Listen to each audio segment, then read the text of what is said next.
124 million, of which just over 200 million are projects from KZN. It must also be noted that over half of the applications are women-owned businesses and a third is youth-owned.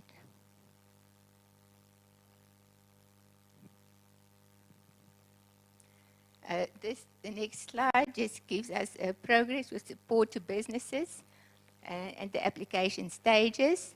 So a number of 148 applications have been assessed, 72 were processed for approval, 19 were declined, and number of applications were uploaded for the National Office to approve is 53.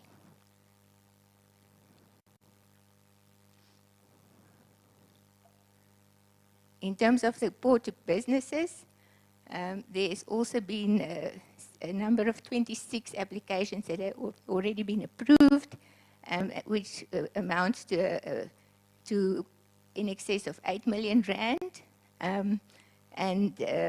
Some have been returned to the province, and some of the total value of applications that have been returned to the province for review is more than 7 million.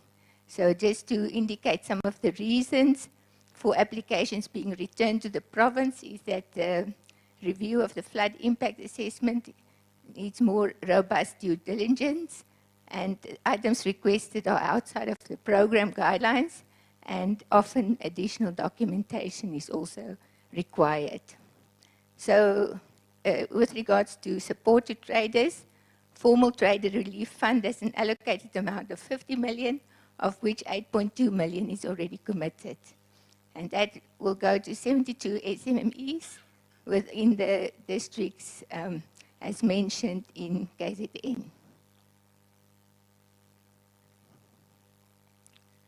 This slide just gives an overview of the government communications focus, re-emphasizing government's measures on assisting flood-affected areas through the Disaster Management Act, profiling ministerial and departmental visits on assessments of the damages caused by the floods, and educating the public on climate change and its effects.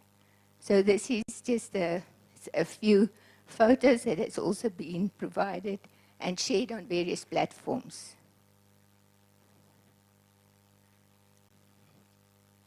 This graph just gives an indication of the sentiments that are in the media with regards to the flooding and the key issues that are mentioned, and one can see that there is a more neutral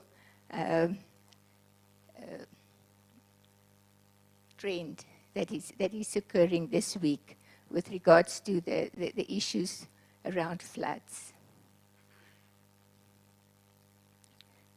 This slide is basically supporting the information that was already provided by the National Treasury.